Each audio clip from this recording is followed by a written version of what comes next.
আমি শুভম হাজরা। আমি এখন পূর্ব মেদিনীপুরে দাঁড়িয়ে। আমার বাড়ি এখানে, দেশের বাড়ি এইখানে। আমি আমার 4 তারিখ থেকে আমাদের এখানে থাকা অস্বাভাবিক হতে চলেছে, আর হতে চলে আসছে 4/4 থেকে। 4 তারিখে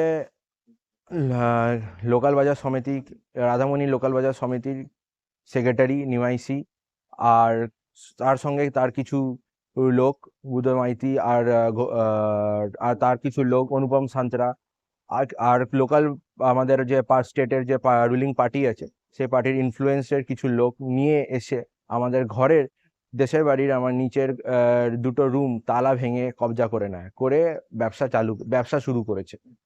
আর এটাই তাদের মোটিভ ছিল করার। আর 2-3 ঘন্টার, তার ওই ঘটনার 2-3 ঘন্টার পর ওরা জানতো যে বাড়িতে কোনো পুরুষ ছিল না, পুরুষ কোনো না থাকাকালীন, আর ওরা জানতো সেটা, অনুপম শান্তা তাদেরকে জানিয়েছিল।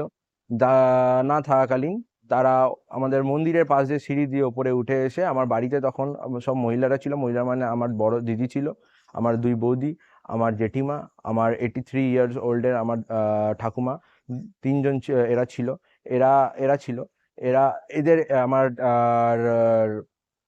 দিদির সাথে এরা শ্লীলতাহানি করে। আর টানা টানা হিজড়ায় আমার দিদির সাথে অনেক টানা হিজড়ি, অনেক কিছু ভুলভাল করে, যেটা আমি ক্যামেরার সামনে বলতে পারছি না। আর না বলাটাই আমি ঠিক মনে করব। আমার তারপরে 4 তারিখে আমি যখন পুলিশকে কমপ্লেন জানালাম, 4 তারিখে জানানোর পর পুলিশ কোনো এফআইআর অবধি কোনো রেজিস্টার করলো না।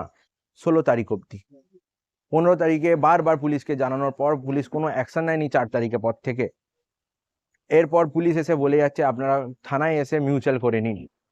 তারপরে আমরা 15 তারিখে হাইকোর্টে আমাদের উকিল বাবু মিস্টার ঋষিরাজ মোহান্তি, ওনার সঙ্গে মিলে আমরা যখন পিটিশন করলাম, ওই পিটিশনের পর 16 তারিখে ওরা এফআইআরটা রেজিস্টার করলো। এফআইআরটা রেজিস্টার করার পর 18 তারিখে যখন আমাদের হাইকোর্ট থেকে যখন অর্ডার বেরোলো, অর্ডারে পুলিশ প্রশাসনকে ইনভেস্টিগেশনের জন্য বলা হয়েছিল।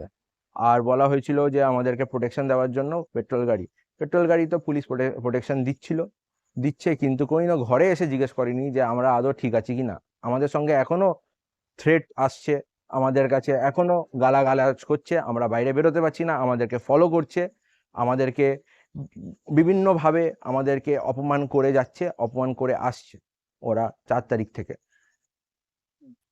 আর পুলিশ প্রশাসনের কোনো হেল্প নেই। পুলিশ প্রশাসন একবারও এসে ইনভেস্টিগেশন করেনি, এসে একবারে 4 তারিখে যে ঘটনাটা ঘটেছে আমাদের ফ্যামিলির মেয়েদের সাথে, একবারও জিজ্ঞেস করেনি। আমরা ভয়াবহ করে বাড়ি থেকে বেরোতে পারছি না, ভয়াবহ হয়ে বাড়িতে রয়েছি।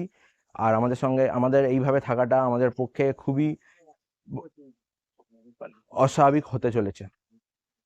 আমার আমার নিবেদন আমাদের ভারতীয় রাজ্যের পার্টির কাছে আমার নিবেদন যে আমাদের সঙ্গে যে ইনজাস্টিসটা হয়েছে, অন্যায়টা হয়েছে, সেটা ন্যায়ের বিচার হোক। আর আর হচ্ছে আমাদের এই যে আমার এফআইআর এর কপি, আমার আমার বৌদি যেটা এফআইআর করেছে 4 তারিখে, পুলিশ এখানে ওদেরকে, লোকাল বাজার সমিতিকে এত ফুল সাপোর্ট করে আছে।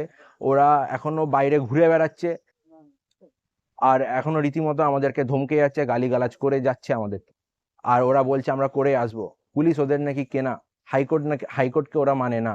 আমার এটাই নিবেদন, আমাদের ভারতে আমাদের নিবেদন, আমার নিবেদন যে আমার হাইকোর্টের কাছে, যে আমাদের সঙ্গে যে অন্যায় হচ্ছে, এটা ন্যায়ের বিচার হোক।